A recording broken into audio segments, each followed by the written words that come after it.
Hello, my name is Jasmine, and today I'm going to be talking about having childish interests as an adult. So currently, as of filming this video, wait, before I get into the video, okay, you might be wondering, Jasmine, why? In regards to my appearance, so I basically am like halfway out of a cosplay. I just cosplayed Emo Shy. I was gonna originally film this video in the cosplay as well, but the hair was just way too hot. It is extremely hot in my room right now. I have ice cream to try and soothe that. Now I can finish that thought that I had before I started rambling about my makeup. Get into it! Okay, so basically, I'm 19 and I have very childish interests. I can insert a picture of what my room looks like. There's a lot of stuff here that is deemed as childish, and a lot of my more childish things, like actual toys that I have, are in my closet right now because my niece comes over and she likes to play with them, but I'm like, no, you can't play with these. They're my special ones. These, these are off limits. No touch. They are not toys. They're figurines. Hi again. Okay, so I just wanted to pop in here and talk about what specific interest I'm referring to in this segment really quickly.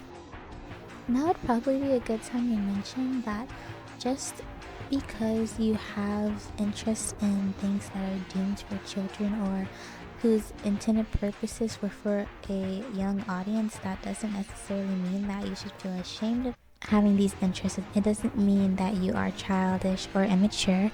You just like what you like, and it is okay to consume media just because you like it, even if it's not necessarily intended for you.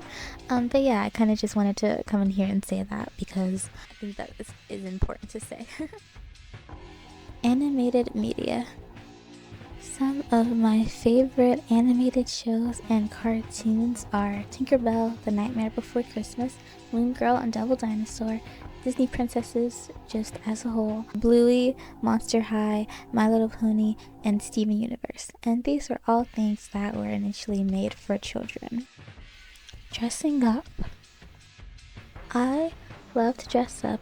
I cosplay, and even when I'm not cosplaying a specific character, I just love to make my face up and to just play in all the clothes that I have. I find such immense joy from doing this, but this is something that is often seen as something that like little kids do when they're playing in their parents' wardrobe, for example. It's seen as very childish and immature for me to, for example, walk out of the house not wearing a natural beat. Why can't I walk out of the house wearing rainbow fairy makeup? Why is that seen as a bad thing? I know relatively in like the grand scheme of things, I'm still very young. Technically, I am still a teenage girl, so maybe it's fine that I like this stuff. But sometimes I feel kind of insecure about the childish things that I like to do. I feel like judged when I do these things. Like sometimes people walk into my room and a lot of the time the first thing that they comment on is the fact that I have so many stuffed animals and things like that. Sometimes I watch shows that are supposed to be for like very young children. Like I will watch shows on PBS Kids, for example. It's something that I don't talk about usually to other people because I don't want them to judge me. I know that there are a lot of people in my same situation. Like as adults, we just still like things that are made for kids. I think that it can come down to escapism or finding comfort in things that, you know, made you happy when you were younger. It's like that longing for the past. This is something that I do a lot. Even if it's like bad things that happened, I just crave that sense of like what once was, like something about yearning for something that you know you're never really going to get back. It's a feeling that I've always had. I guess, yeah, nostalgia is just kind of addicting. For me at least, and perhaps that's why I like childish things a lot. And I think it has less to do with the fact that the media that I'm consuming was intended for children, and maybe more so to do with the fact that I, as a neurodivergent person, both feel like I'm constantly behind a lot compared to people my age, and also I'm treated in a way that suggests that people also view me as being like less mature, younger than I am. And often neurodivergent people experience a lot of condescension. I think a good example of this can be found in the show Love on the Spectrum. Love on the Spectrum is an Australian based documentary series that also has an American version that follows the lives of different autistic people who are on varying levels of the spectrum, specifically following their romantic endeavors.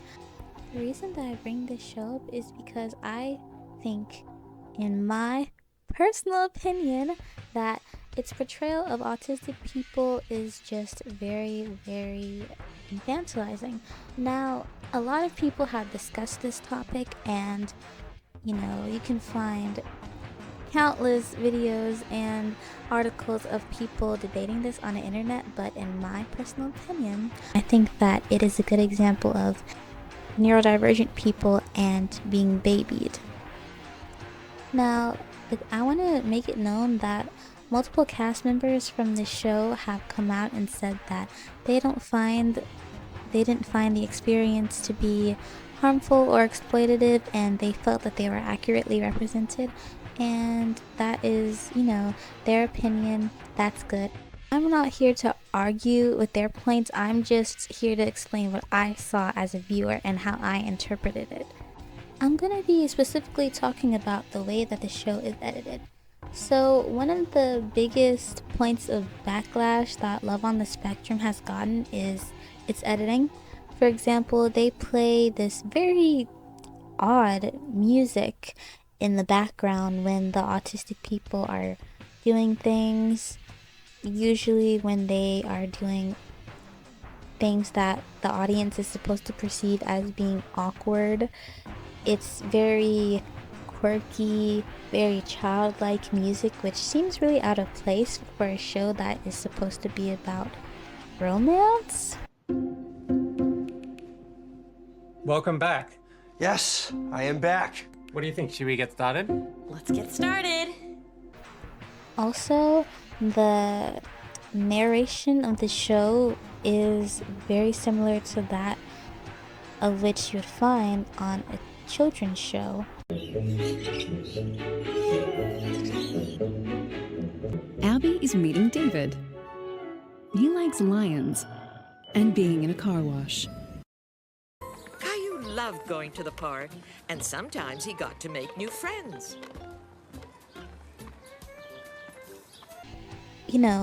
This segment is not about Love on the Spectrum, but editing their show like you would edit that of a child's show, focusing on their awkward moments and playing this music that is specifically supposed to elicit certain reactions such as pity or humor is not cool, and it's very not cool because this is exactly how it feels in real life. When I do awkward things, when I interpret something too literally, when I stem, when I have the wrong tone of voice when I'm trying to deliver a joke or something like that, sure, there's not awkward baby music playing in the background, but in the back of people's heads, they're thinking, oh, bless her heart, look at her, they see me as a child. And it's not fair because autistic people, neurodivergent people should be treated with the same respect that neurotypical people are treated with. Thank you, Kate. That's all that I wanted to say. I've had personal experiences where people will come to me and they'll speak to me and they raise their voice in the same way that you would speak in a higher pitch when you speak to a baby. I am constantly having people telling me how cute I am. I have people who will perform tasks for me without me asking because they just assume that I can't do it myself. People will explain things to me in very long and drawn out and like detailed ways as if I wouldn't be able to understand it without them speaking in a way that is the way that you would like over explain something to a child. I think that part of myself is kind of like, well, people wouldn't treat me like this if I didn't make them think that I needed to be treated like this. Even though that's obviously not the case, it just makes me feel kind of self-conscious sometimes, but I know that I shouldn't feel that way. And to any other neurodivergent people out there, or just any other adults who do things or who have interests that are seemingly childish or that society says is childish, I want you to know that you should not feel bad for your interests. You like what you like, and that is completely okay.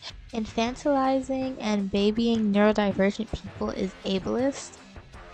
Full stop. It's not the fault of the neurodivergent people for being too childish, or for having, in this case, childish interests. Deadass. But I kind of guess I just wanted to make this video because this is a topic that's like been on my mind for a while and I didn't really know how to articulate it. I still feel like I probably hadn't articulated myself in the best way in this video because I'm kind of just like thinking things and then just like saying things as I'm remembering them, but I'm kind of rambling right now, so I should probably stop doing that. I guess I'll end the video here. Thank you for watching this video if you did, and thank you for watching all the way to the end if you did. That makes me really happy.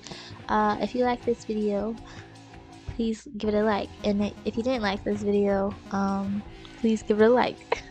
Just please like this video if you'd be so kind. Also, maybe subscribe to my YouTube channel if you like this very disorganized content.